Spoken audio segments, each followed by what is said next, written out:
Hello there, it's the Star Wars guy coming at you with, I don't know, the biggest announcement of the year from Star Wars. This is insane. I had to jump on here and make a video for you guys because the future of Lucasfilm, the projects have been revealed. And I mean, let's take a look. This is unbelievable. First up, Rogue Squadron.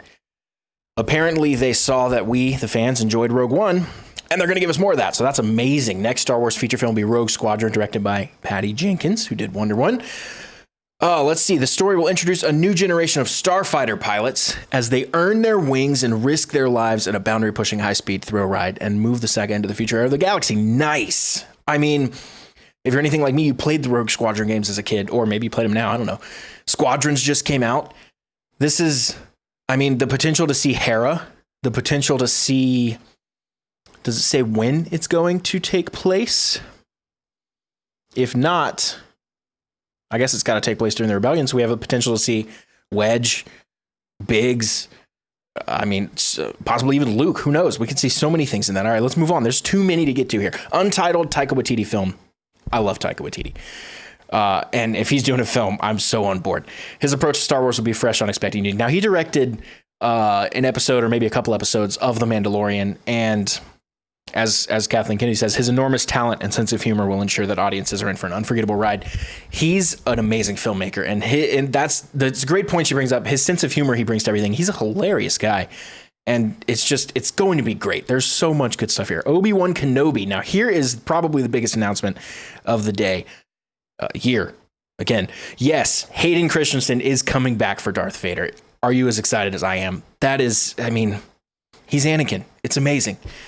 Last August at D23 Expo, they announced Ewan McGregor returning, which we were all so excited about for the Obi-Wan Kenobi Disney Plus series.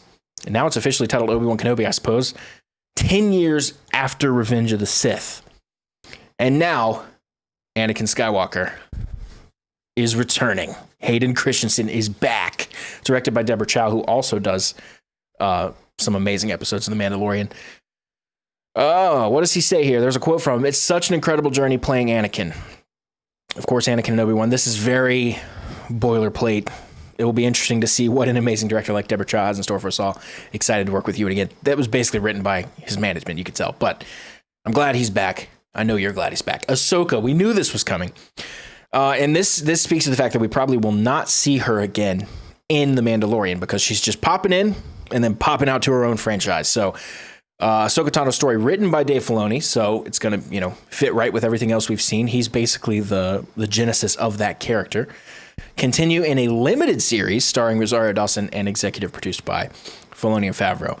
Rangers of the New Republic. We knew the Ahsoka stuff was coming. That's why I'm kind of moving over. Rangers of the New Republic. This is brand new. Set within the timeline of The Mandalorian, a new live-action series from Favreau and Filoni will intersect with future stories and culminate into a climactic story event. It seems like they're branching off into all these different things and are going to try to bring them all back in together. I don't know what that means, but I'm excited. Lando. Everyone's favorite scoundrel, Lando Calrissian. I don't know how I feel about this. It doesn't say who's playing Lando. It does say Justin Simeon, creator of critically acclaimed Dear White People and a huge Star Wars fan, is developing the story. I'm not familiar with his work. Not familiar with him. I don't know what they're going to do with Lando. It could be cool. They could get, Billy D. Williams, or they could get Donald Glover back. Who knows? Lando has never been one of my favorite characters ever. Although in Rise of Skywalker, when he does reveal himself in that tank, that definitely threw me for a loop in the best of ways. I really loved seeing him in that. Andor. Now this one sounds cool, and we've known this one was coming too. This is a Cassian Andor series. Cassian from Rogue One. Described as a tense, nail-biting spy thriller. 2022. Why even announce these things yet? Gotta hydrate up. Talking too fast. I'm too excited. Fantastic cast and crew, it says, and Genevieve O'Reilly's Mon Mothma. That's gonna be cool. Production kicked off 3 weeks ago in London. I can't wait to see that. I think an underrated aspect of Star Wars has always been the espionage element, and that's gonna be really fun to see. Now, this one is the one I'm maybe the most curious about, the Acolyte. The Emmy-nominated... What is going on with... I give up.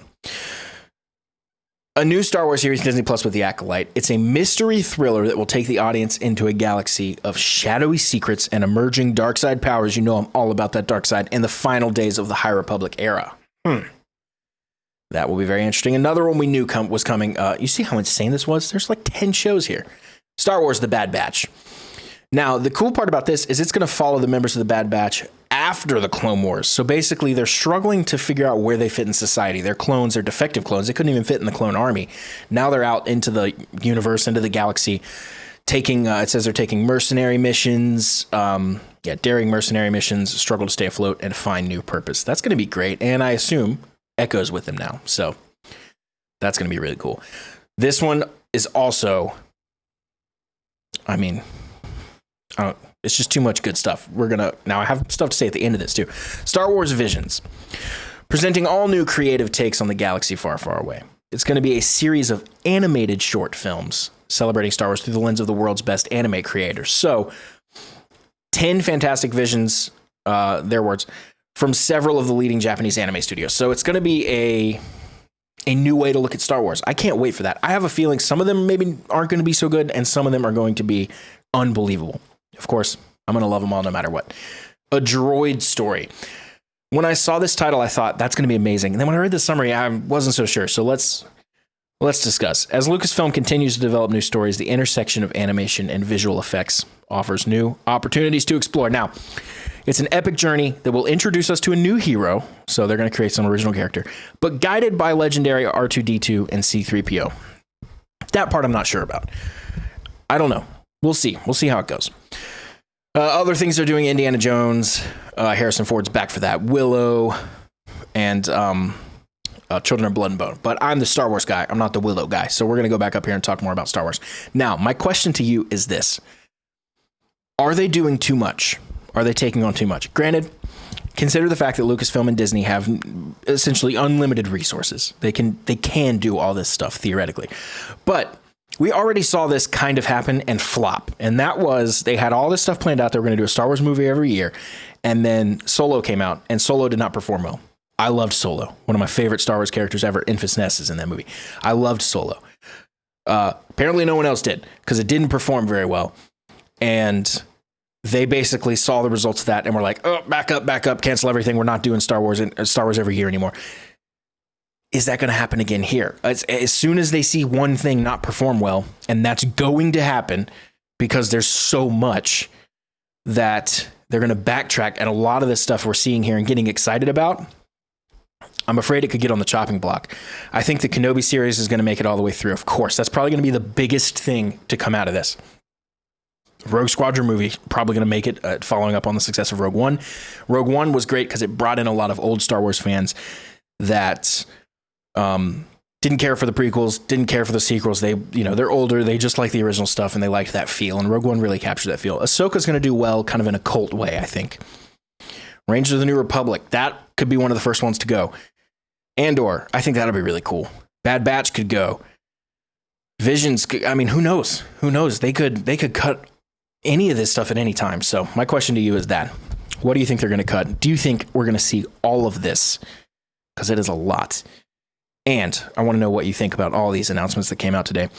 Thank you so much for watching. I'm the Star Wars Guy. Please subscribe below for more Star Wars content every day. I upload every day. And I'll see you guys in the next video.